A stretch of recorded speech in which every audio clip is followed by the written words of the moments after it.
அனைத்துலக சினிமா ரசிகர்களுக்கு சினிமா கொட்டகையின் அன்பான வணக்கம். 1942ஆம் ஆண்டு வெளிவந்த அனைத்து தமிழ் படங்களையும் வரிசையாக பார்த்து வருகிறோம். அந்த வரிசையில் அடுத்ததாக நாம் அறிந்து கொள்ள இருக்கும் திரைப்படம் சதி சுகன்யா என்ற திரைப்படமாகும். இந்த சதி சுகன்யா திரைப்படத்தின் திரை விமர்சனத்தினை உலகில் முதலாக சினிமா கொட்டகை வழங்குவதில் பெருமை கொள்கிறது. இந்த சதி சுகன்யா திரைப்படத்தினை ஸ்ரீ மீனாட்சி பிலிம்ஸ் கம்பெனி என்ற பட நிறுவனம் தயாரித்து விநியோகம் செய்திருக்கிறது. கதை மற்றும் திரைக்கதையை டிவி சாரி என்பவர் எழுதியிருக்கிறார். டிஆர் சுந்தரம் மற்றும் டிவி சாரி என்ற இருவரும் இந்த திரைப்படத்தை இயக்கியிருக்கின்றார்கள்.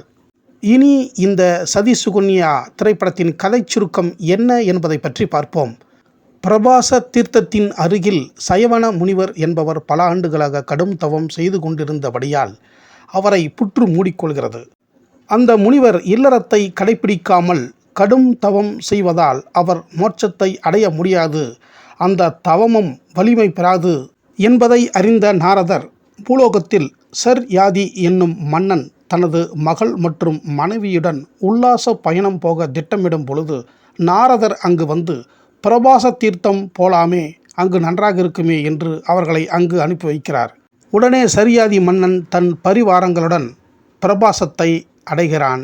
அங்கு சுகன்யா அவளது தோழிகளுடன் கண்ணாமூச்சி விளையாடி கொண்டிருக்கும் பொழுது சுகன்யா ஒரு புற்றுக்கு பின்னால் ஒளிந்து கொள்கிறாள்.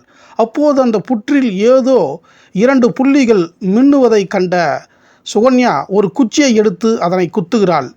அப்போது புற்றினில் அலறும் சத்தம் கேட்கிறது. அவள் பயந்து ஓடிவிடுகிறாள்.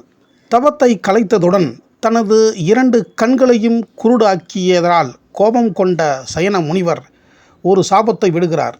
இங்கு வந்து இந்த தவறை செய்தவர்கள் அனைவருக்கும் வயிற்றில் உபாதை ஏற்படட்டும் என்று சொல்கிறார். அப்போது அங்கு வந்துள்ள அனைவருக்கும் வயிற்று வலிக்கிறது. அனைவரும் வயிற்று வலியால் துடிக்கிறார்கள், கத்துகிறார்கள். உடனே மன்னர் மற்றும் அனைவரும் முனிவரிடம் வந்து மன்னிப்பு கேட்கிறார்கள்.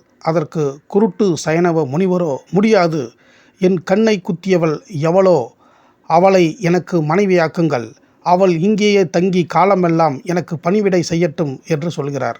மன்னர் மறுக்கிறார். அப்படியானால் நீங்கள் காலமெல்லாம் வயிற்று வலியால் துடிக்கத்தான் வேண்டும் என்று சொல்கிறார்.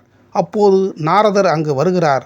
சுகன்யாவை முனிவருக்கு திருமணம் செய்து வையுங்கள் என்று சொல்வதன் மூலம் வேண்டா வெறுப்பாக தனது மகளை அந்த கண் போன கிழட்டு முனிவருக்கு திருமணம் செய்துவிட்டு மன்னர் கண்ணீருடன் தனது நாட்டிற்கு திரும்புகிறார். சுகன்யா அந்த கிழட்டு முனிவருக்கு உண்மையிலேயே பதிபக்தியாக இருப்பதைக் கண்டு வந்த நாரதர் சயவன முனிவருக்கு இளமையை திருப்பி தர வேண்டும் என்று முடிவெடுத்து தேவலோகத்திற்கு செல்கிறார். அங்கு தேவ வைத்தியர்களான அஸ்வினி தேவர்களை மண்ணுலகிற்கு அனுப்பி சயனவ முனிவருக்கு இளமையை திருப்பி தரும்படி வேண்டுகிறார். அதன்படியே அவர்கள் சயவன முனிவருக்கு இளமையை தருகிறார்கள். இப்போது இளமையை பெற்று வாழும் முனிவர் இல்லறத்தில் ஈடுபட்ட பிறகு அவர் செய்யும் தவம் வலிமை பெறும் என்பதை அறிந்த இந்திரன் முனிவருக்கு இளமையை வழங்கிய அஸ்வினி தேவர்களை தண்டித்துவிட்டு பூலோகம் வந்து சயவன முனிவரின் யாகத்தை தடுக்க பல இடையூறுகளை செய்கிறான் இந்திரன். கோபம் கொண்ட சயவன முனிவர் ஒரு பூதத்தை உருவாக்கி இந்திரனை கொல்ல அனுப்புகிறார். சிவன், பிரம்மா, விஷ்ணு போன்ற 3 மும்மூர்த்திகளிடம் சென்று கெஞ்சுகிறான் இந்திரன். அந்த மூவரும், எங்களால் முடியாது, நீ அந்த சயவன முனிவரிடமே தஞ்சமடை, அவர்தான் உன்னை காப்பாற்றுவார் என்று சொல்ல மீண்டும் சயவன முனிவரிடம் வந்து தஞ்சமடைந்து காலில் விழுந்து கெஞ்சுகிறான் இந்திரன். அப்போது சயவன முனிவரின் கோபத்தை தணிக்கும் சுகன்யா, வேண்டாம், அவரை மன்னித்து விடுங்கள் என்று சொன்ன பிறகு தனது மனைவியின் வார்த்தையை கேட்டு மன்னிக்கிறார் சயவன முனிவர். இந்திரன் இதனால் தப்புகிறான். இப்படியாக இந்த சதி சுகன்யா திரைப்படம் முடிகின்றது. இந்த திரைப்படத்தில் தலைப்பு வேடத்தில் அழகு தாரகை டிஆர் ராஜகுமாரி அவர்கள் சதி சுகன்யாவாக மிகவும் அற்புதமாக நடித்திருக்கிறார். இளமை கொஞ்சம் பேரழகுடன் குறும்புத்தனமுள்ள கன்னி பெண்ணாகவும் தோழிகளுடன் விளையாடும் விளையாட்டு பெண்ணாகவும் முனிவரின் கண்களை குத்திவிட்டு, என் ஒருவளால் நீங்கள் அனைவரும் காலமெல்லாம் வயிற்று வலிக்கு கஷ்டப்பட வேண்டாம், நானே இவரை திருமணம் செய்து கொள்கிறேன் என்று புன்னகையுடன் கண்ணீரை சிந்தி பேசும் நடிப்பிலும் அவரின் அழகை தாண்டி வெல்கிறது சிறப்பான நடிப்பு. அந்த குடிசையில் கிழவன் முனிவரை கணவராக ஏற்று பணிவிடை செய்யும் தியாக நடிப்பிலும் தண்ணீர் எடுக்க பானையுடன் சென்று முள்குத்தி தவிக்கும் நடிப்பிலும் இளவரசி பெண்ணின் உணர்வை மிக அற்புதமாக வெளிப்படுத்தியிருக்கிறார். துன்பத்தை கூட புன்னகையால் வெளிப்படுத்தும் புதுமை நடிப்பினை இந்த படத்தில் தான் டி.ஆர். ராஜகுமாரி அவர்கள் முதலாக வெளிப்படுத்தி தனக்கான அடையாளத்தை நிரூபித்திருக்கிறார்.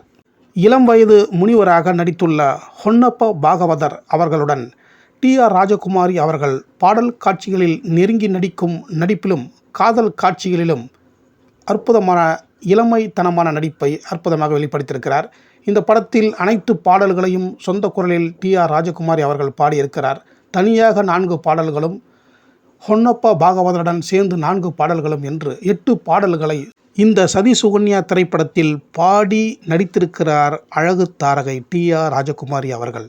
இந்த சதி சுகன்யா திரைப்படத்தில் டி.ஆர். மகாலிங்கம் அவர்கள் நாரதராக அவருக்கே உரிய அழகான குரலுடன் பாடல்களை பாடி அறிமுகமாவதில் தொடங்கி கதையில் உள்ள முக்கியமான பிரச்சனைகளை தீர்க்க பாடுபடும் காட்சிகளில் இவரின் உடல் மொழியும் முகபாவனையும் நாரதர் வேடத்தை மிக சிறப்பாகவே தாங்கி நிற்கின்றது.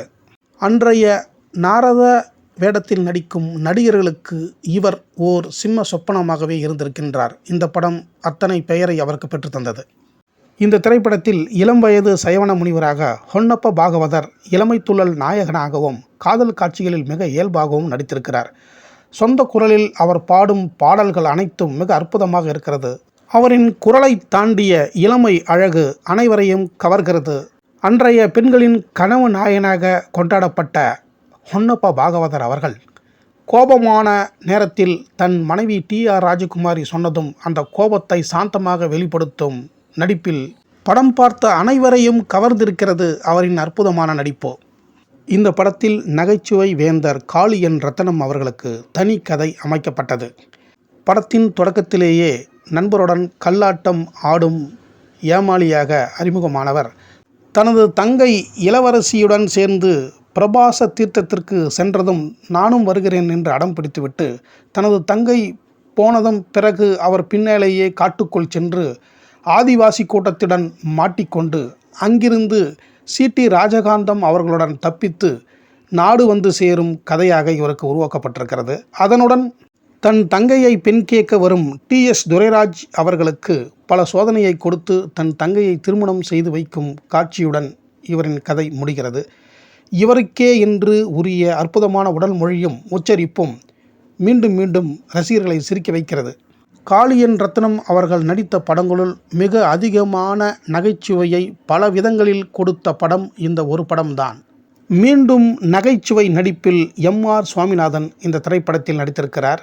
இப்படத்தில் டி.எஸ். துரைராஜ் அவர்களுக்கு காளியன் ரத்னம் அவர்களின் தங்கையை மணமுடிக்க எம்.ஆர். சுவாமிநாதன் தீட்டும் திட்டங்கள் எல்லாம் அடிவுதையில் முடியும் காட்சிகள் அனைத்தும் நகைச்சுவையை வரவழைக்கிறது.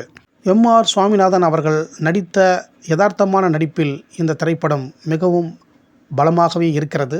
வைத்தியர் வேடத்தில் கலக்கியிருக்கிறார். கவிராயராக நகைச்சுவை வேந்தர் டி.எஸ். துரைராஜ் அவர்களின் தமிழின் உச்சரிப்பும் கவிதையும் வெகு அற்புதம். காளியன் ரத்னம் அவர்களை மச்சான் என்று சொல்லிவிட்டு அவரிடம் அடி வாங்கி தப்பித்து ஓடும் காட்சியில் அனைவரையும் சிரிக்க வைக்கிறது அவரின் அற்புதமான நகைச்சுவை நடிப்பு. இவர்களுடன் எம்.இ. மாதவன், வி.எம். ஏழுமலை, எஸ்.எஸ். கொக்கோ ஆகியோரின் நடிப்பும் இந்த திரைப்படத்திற்கு பெரிய பலத்தை பெற்று தந்திருக்கிறது. ஏ. சண்முகம் அவர்களின் சிறப்பான ஒளிப்பதிவும் சர்தார் எஸ். ஈஸ்வரன் என்பவரின் சவுண்ட் ஒளிப்பதிவும் மிகவும் அற்புதமாகவே இருக்கிறது. கல்யாணம் குழுவினரின் இசை அற்புதம். 23 பாடல்கள் இந்த திரைப்படத்தில் இருக்கின்றன. அனைத்து பாடல்களையும் இதில் நடித்த அனைத்து நடிகர்களும் பாடி நடித்திருக்கிறார்கள். 23 பாடல்களையும் பாபநாசம் சிவன் மற்றும் பி.ஆர். ராஜகோபால் ஆகிய இருவர் சேர்ந்து எழுதியிருக்கிறார்கள். இந்த சதி சுகன்யா திரைப்படம் எத்தனை அடியில் எடுக்கப்பட்டது என்ற விவரமும் எந்த நாளில் வெளியிடப்பட்டது என்ற தகவலும் நமக்கு கிடைக்கவில்லை. ஆனால் இந்த திரைப்படம் 1942ஆம் ஆண்டு வெளியாகி இருக்கின்றது என்ற தகவல் தான் நமக்கு கிடைத்திருக்கின்றது. இதுவரை இந்த சதி சுகன்யா திரைப்படத்தின் திரை விமர்சனத்தினை சினிமா கொட்டகைக்கு வந்து பார்த்த அனைத்து கலைநேச நெஞ்சங்களுக்கும் என் நெஞ்சார்ந்த நன்றியை தெரிவித்துக் கொண்டு இனி இதே 1942ஆம் ஆண்டு வெளிவந்த மற்ற அனைத்து தமிழ் படங்களையும் அடுத்தடுத்த வீடியோவில் தொடர்ந்து வரிசையாக பார்ப்போம். நீங்களும் பார்த்து உங்களின் கருத்துக்களையும் ஆதரவையும் வழங்குங்கள் என்று கேட்டுக்கொள்கிறேன். நன்றி, வணக்கம்.